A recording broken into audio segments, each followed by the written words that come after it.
Montana Territory, October 1876. The wind had teeth that night, slicing through the cottonwood trees behind the barn as 23-year-old Bronson Pierce swung down from his horse and caught a flicker of movement near the back wall.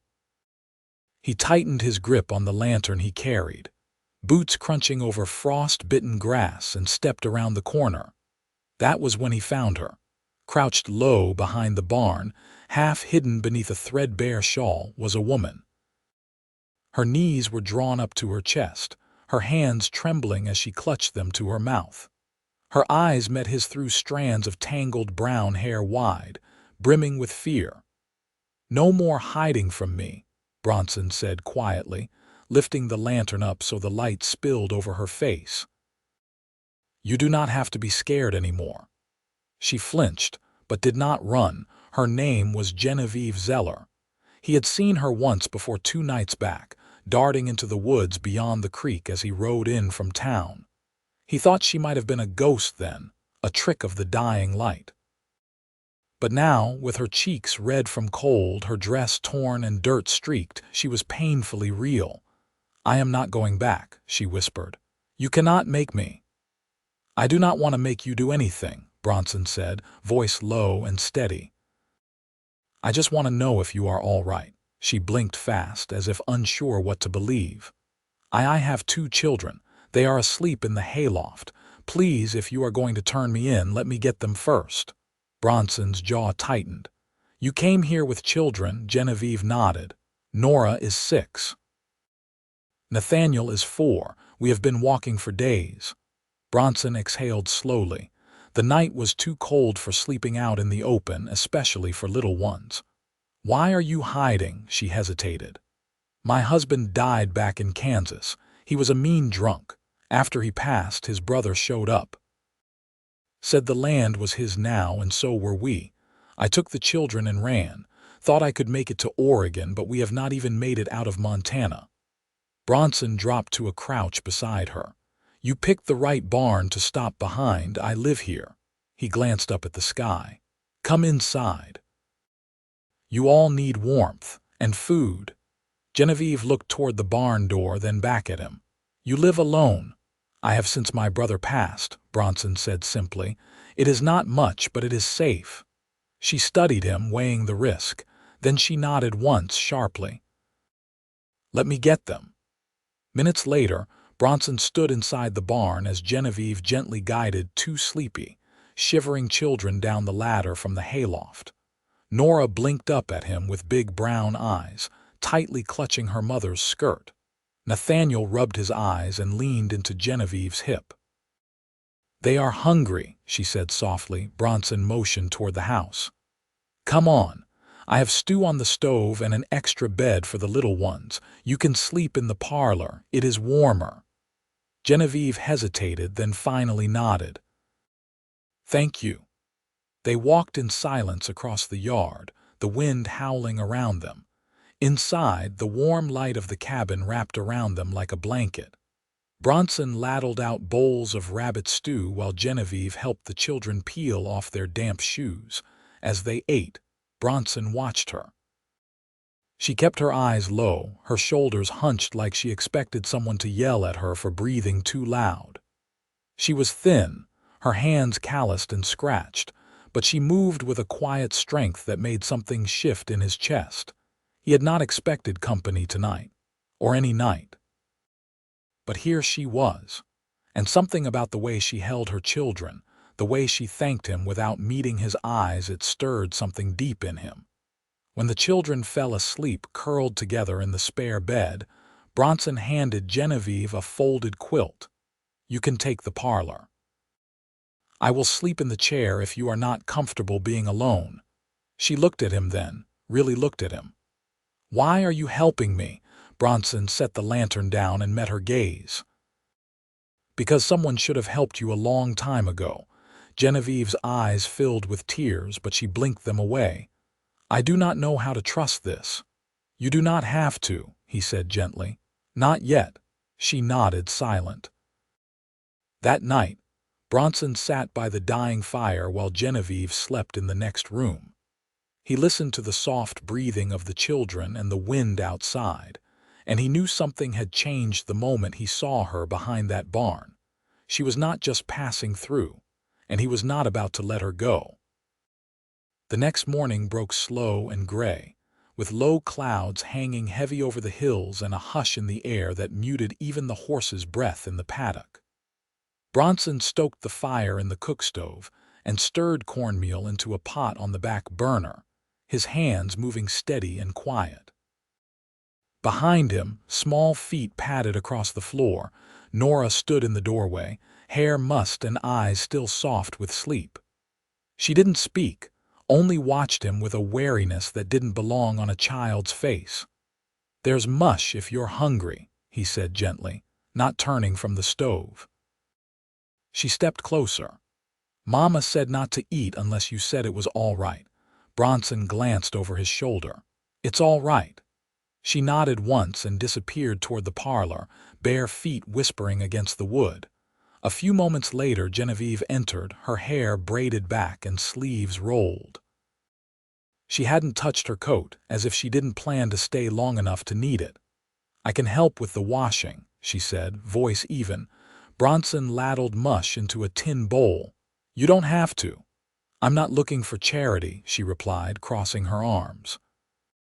"Just a safe place to stop for a day or two." He set the bowl on the table without comment. She moved to wake Nathaniel, lifting him gently from the blanket-strewn cot. The boy curled against her like he belonged nowhere else. "If you plan to keep heading west," Bronson said after a moment, "you'll need more than what's in that sack of yours." Genevieve looked up sharply. "I'm not asking for anything." "I didn't say you were." She stood straighter, chin lifting.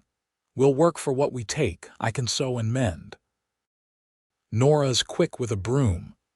Bronson poured coffee into a tin cup and slid it across the table. "You've got grit, I can see that." Her hands stilled on Nathaniel's back, eyes narrowing. "You don't know me." "No," he agreed.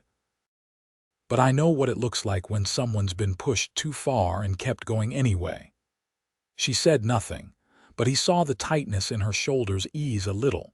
After breakfast, Bronson led the children outside to help gather kindling. Nora held tight to his hand at first, but loosened her grip once she spotted a rabbit trail near the fence.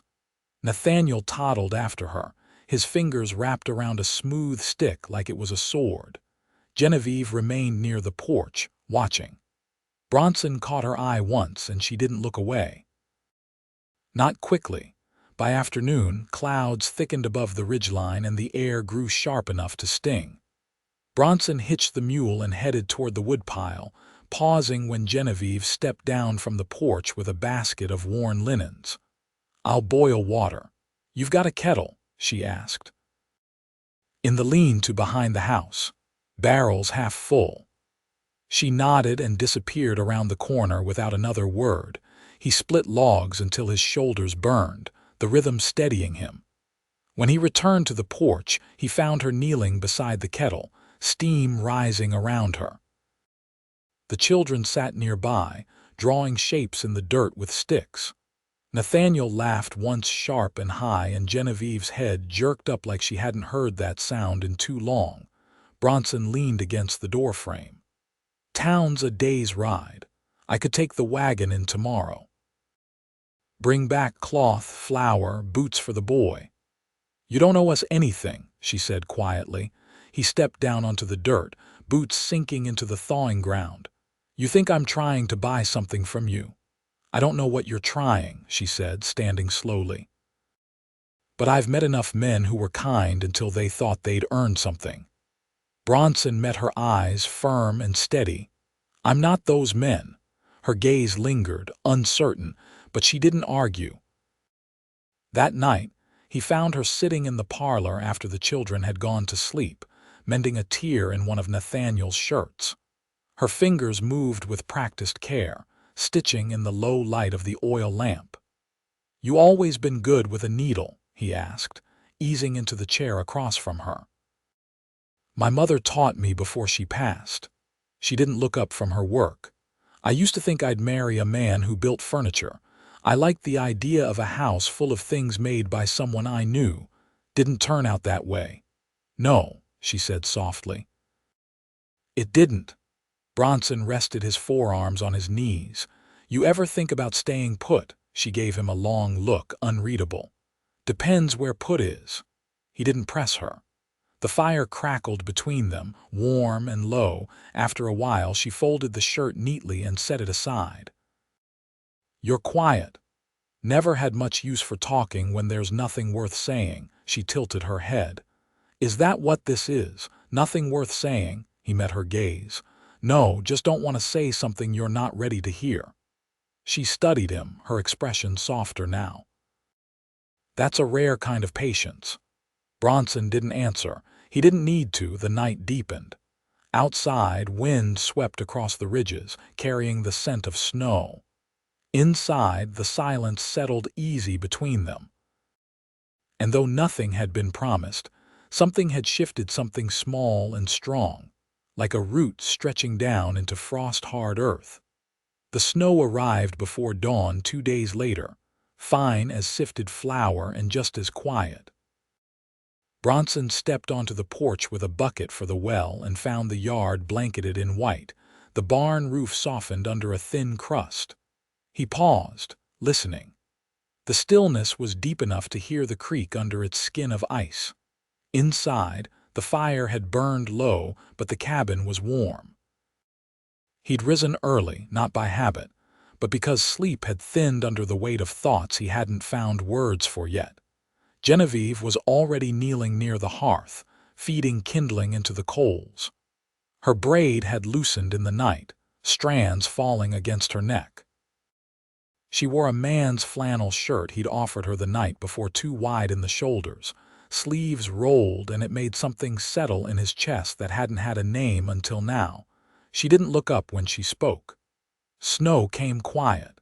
It usually does, he said. Harder storms make more noise. Nathaniel stirred in the cot, then sat up and blinked toward the window. It's white, he whispered. Genevieve smiled without turning from the fire. It's snow, sweetheart, just snow. I never saw it before, he said, crawling closer.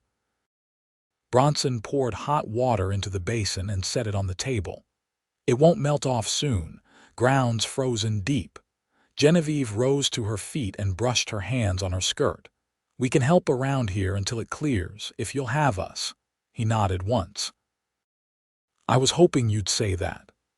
She met his eyes, steady now, and he saw something in her face that hadn't been there before. Not trust, not yet, but the shape of it. That afternoon, while the children napped, Genevieve joined him in the barn. The air inside was warmer than outside, the animals tucked in and quiet. She held a length of rope he'd asked her to mend, her fingers working through the knots where it had frayed. You ever think about leaving Montana? She asked. He brushed straw from the mule's flank. Once. Before the war ended. What happened? My brother enlisted early. I stayed behind to run the homestead. By the time he came back, he wasn't the same, neither was the land. She tied off the rope and set it aside. There's not much untouched anymore. No, he said.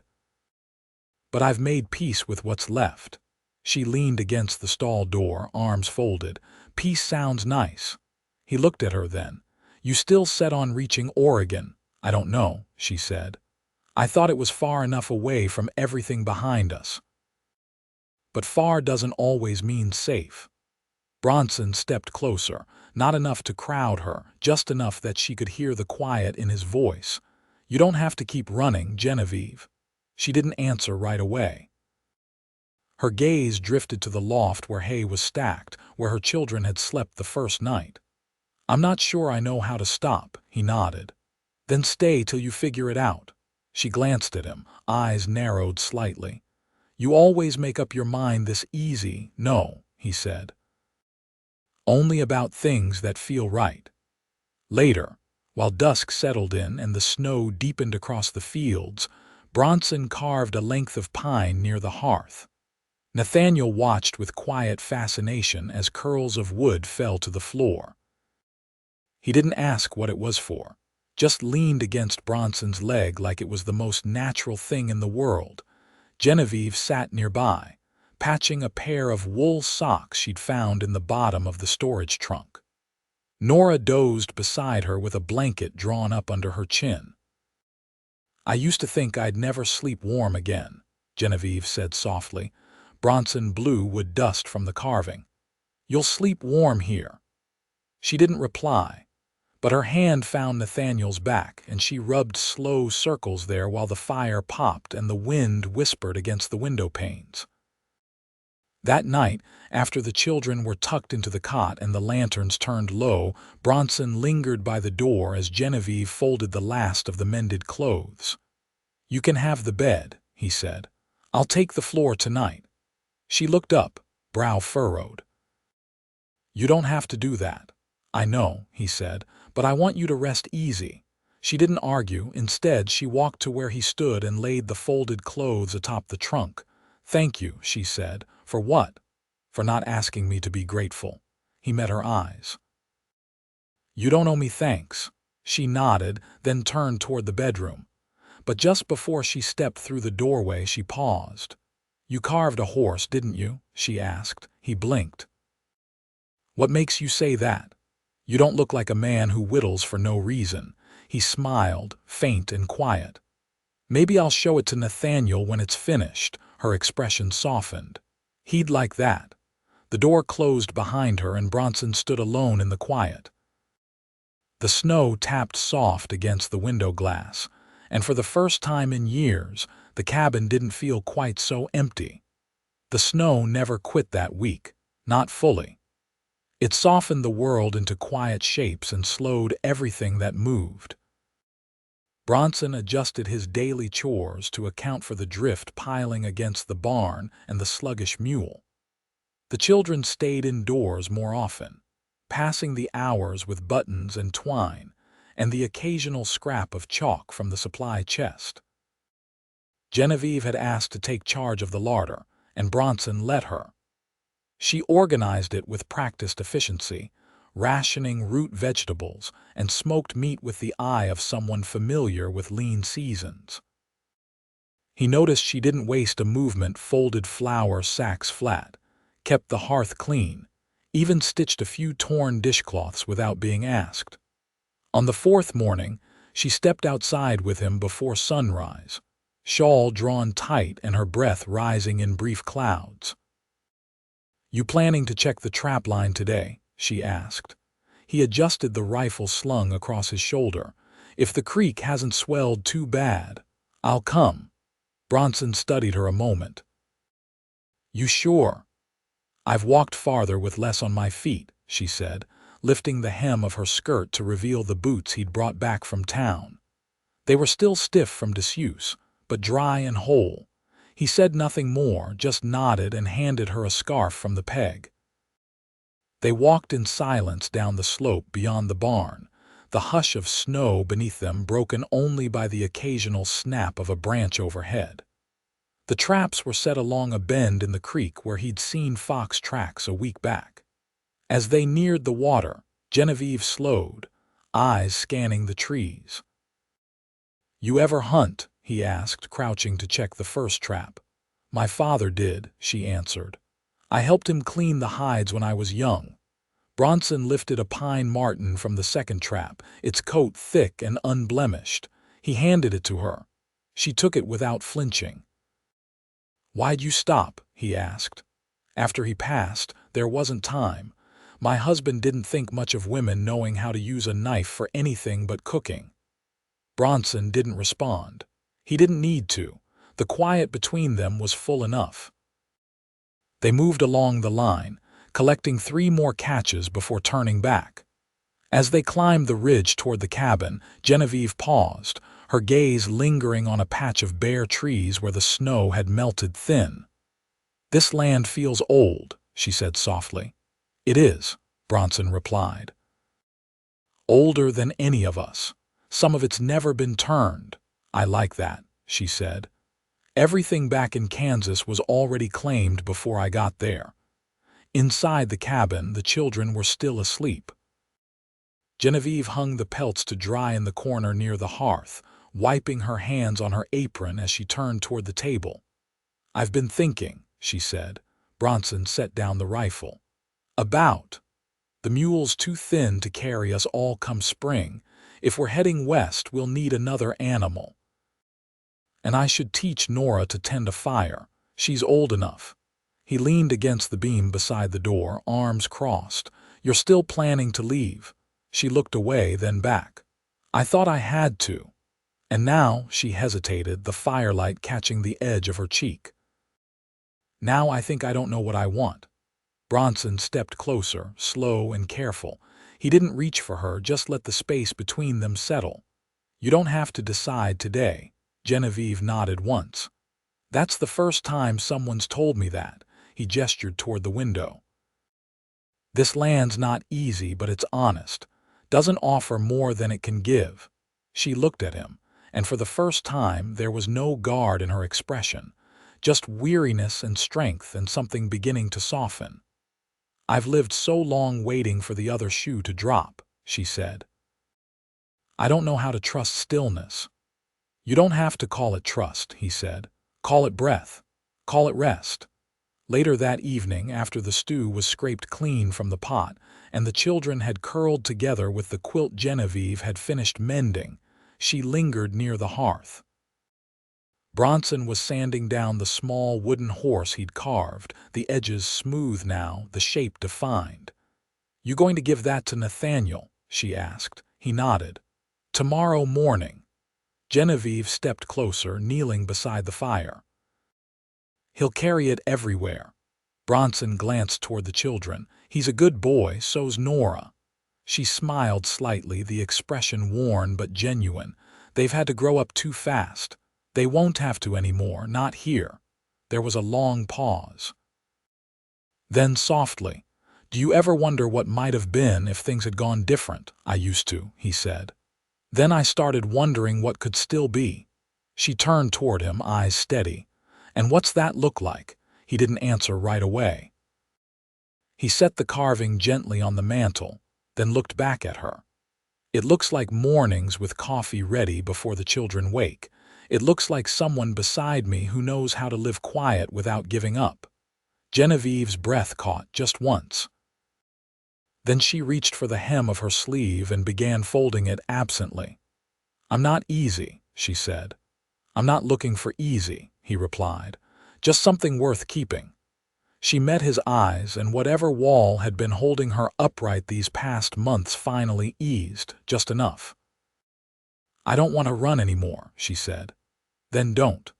She didn't speak again, but when she stood and walked toward the bedroom, she paused at the doorway not as hesitation, but as invitation. Bronson stood and followed, every step quiet, every shadow long and soft. Outside, the snow kept falling, slow and sure. Inside, the fire kept its glow. The storm broke before dawn, not with violence but with a hush. The wind eased during the night, and by morning the snow had settled into stillness. The paths they'd worn from door to barn were gone again, but the sun cast a pale gold light through the frost on the windows, and the world outside looked less like a trap and more like a beginning. Genevieve rose early, careful not to wake the children. She wrapped a shawl over her shoulders and stepped into the kitchen without sound, only to find Bronson already there, pouring water into the tin basin by the stove. "You always up before the sun?" she asked, voice low from sleep. "Not always," he said, glancing back at her. "Only when there's a reason." He handed her a cup of black coffee already cooled to drink. She accepted it without looking away from him. "Did you sleep?" she asked. He nodded. "Enough." The quiet between them wasn't heavy anymore. It was something else now, something settled.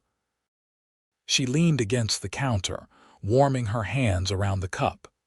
"I've been turning something over in my mind." Bronson didn't speak, only waited. She glanced toward the other room where Nora and Nathaniel still lay curled beneath their quilt. "I was thinking it wouldn't be right, pulling them back out into the world when they're just starting to breathe easy." "You don't have to," he said simply. "I know, but I needed to say it out loud." He nodded once, slow. "That's all right." Genevieve set the cup down, her eyes lingering on the steam curling from it. "There's a part of me still waiting for things to go wrong. I don't know if that ever leaves a person." "I don't think it does," he said, "but it gets quieter when you're not carrying it alone." She was quiet a long moment. Then she stepped forward, reached for his hand, and held it gently between both of hers. "I want to build something here," she said. "Something that holds." Bronson's fingers closed around hers. "So do I." They stood like that in the morning stillness, the sun rising slow through the frost-veiled glass, touching the edge of the table with gold. By mid-morning, Bronson hitched the mule to the sled and took Nora with him to gather dry pine from the edge of the trees. She rode with her back straight, clutching the sides of the sled like it was a ship bound for distant places. When they returned, her cheeks were ruddy with cold and pride. Genevieve met them at the door, wiping her flour-dusted hands on her apron. "You two look like you've been into trouble." "Only a little," Bronson said, lifting Nora down. "She's got an eye for kindling." "I told him which pieces to leave behind," Nora said. "They were too wet." Genevieve crouched to meet her eyes. "That's good thinking." That afternoon, while the children napped, Genevieve helped Bronson clear the last of the snow from the barn roof. She moved with the same quiet determination she'd had since the first day, but it had softened.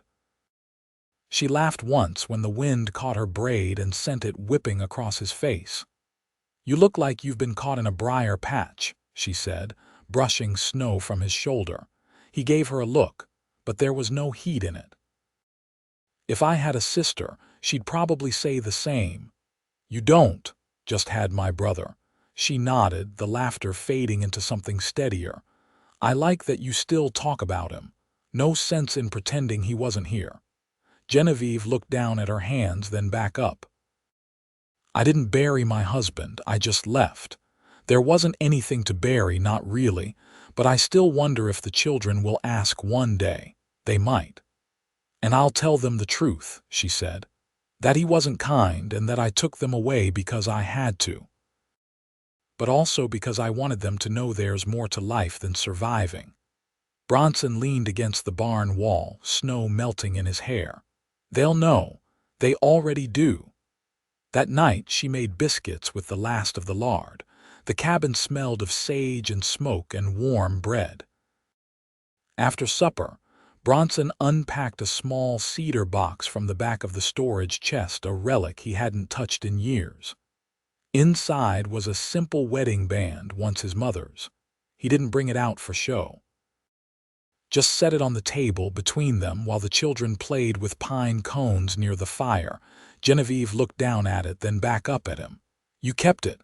"I did." She reached out and ran her fingers over the worn gold. "I don't need a ceremony, I know, but I'd like to wear it." "If that's what you want, too." Bronson's jaw tensed, not from resistance but from something deeper. "It is."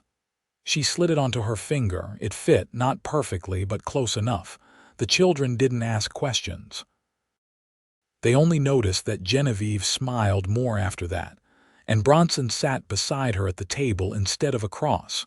Spring came slow, drawn out by late frosts and muddy roads. But when the trees began to green and the creek ran high with meltwater, Bronson built a second cot beside the children's, and Genevieve planted onions in the patch beside the porch. Nora helped her press seeds into the soil. Nathaniel kept watch for rabbits. They didn't call it a new beginning. They didn't name it anything. They just lived it, and slowly the past lost its sharp edges.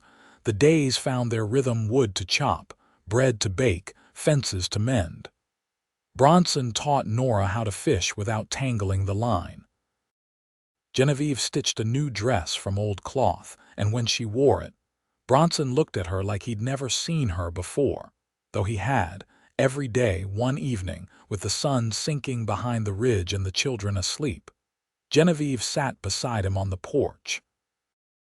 I used to wonder if I'd ever belong anywhere, she said. Now I wonder how I lived so long without this. He didn't answer. He took her hand in his and pressed his lips to her knuckles. They didn't say they loved each other. They didn't need to. They built their love in the doing, in the quiet mornings, the shared burdens, the long looks that asked and answered without words. And that was enough. It always would be.